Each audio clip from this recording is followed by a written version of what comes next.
இது என்னன்னா, இந்த ஓடிடி பிளாட்ஃபார்ம்ங்கிறது வந்து ரொம்ப முக்கியமான விஷயம் இன்றைய காலகட்டத்தில். சினிமாவில் வந்து இந்த சென்சார் போர்டுங்கிறது நமது முத்தமிழ் அறிஞர் தலைவர் கலைஞர் காலத்திலேருந்து பெரிய பிரச்சனையாக இருக்குது. பராசக்தியில் ஆரம்பித்து எங்கே நம்ம டைரக்டர் ப்ரொடியூசர் வந்திருக்காங்க சொல்லாமான்னு தெரியல, தோழர் சேகுவேரான ஒரு படம் நடிச்சிருக்கேன், அது வரைக்கும் பெரிய பிரச்சனை. பராசக்தியில் வெட்டப்பட்ட வசனங்கள் வந்து அளவில்லாத வசனங்கள்.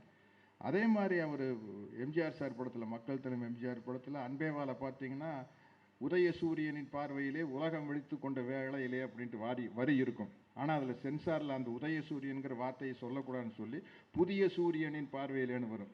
அதே மாதிரி பெட்ரால் தான் பிள்ளையா படத்தில் மேடையில் முழங்கு அறிஞர் அண்ணா போல் அப்படின்ட்டு வரும். அதை சென்சாரில் கட் பண்ணி மேடையில் முழங்கு திருவிக்கா போல்னு வரும். இதுலேயே திமுக நல்லா வளர்ந்துருச்சு. ஏன்னா லிப்பு கரெக்டாக தெரியும். அறிஞர் அண்ணா போல்னு பாடுவார், திருவிக்கா போல்னு மாற்றினா தெரியாதா?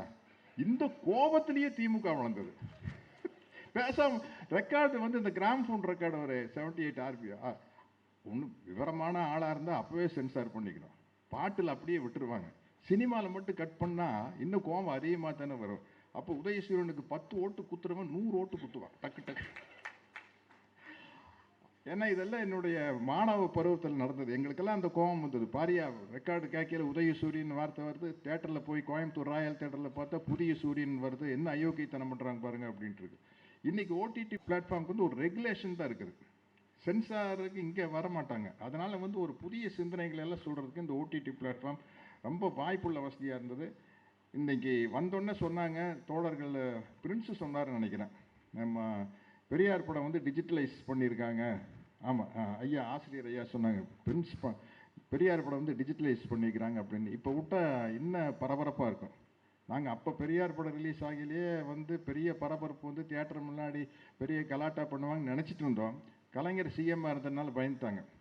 இப்பவும் அந்த பயம் இருக்குது. இன்றைக்கும் வந்து நம்ம தளபதி ஸ்டாலின் அவர்கள் தான் சிஎம்மாக இருக்காங்க. அதனால் இப்போவாவது பெரியார் படத்தை டிஜிட்டல் பண்ணி வெளியிடல. தயவுசெய்து இப்போவாவது தியேட்டருக்கு முன்னாடி யாராச்சும் ஏதாச்சும் பிரச்சனை பண்ணுங்க. அப்போ தான் நல்லா இருக்குது. நாங்கள் வந்து எதிர்ப்பில் தான் வளருவோம். எங்களுக்கு எதிர்ப்பு இருந்தால் தான் நல்லா இருக்குது. சைலண்ட்டாக விட்டால் எப்படிங்க ஐயா, நம்ம எங்களுக்கு மறியல் பண்ணணும், கைது பண்ணணும், அதெல்லாம் நடந்தால் தான் நல்லாயிருக்கும். ரொம்ப பயந்துட்டாங்க. இப்போ அவங்களுக்கு சொல்கிறேன்.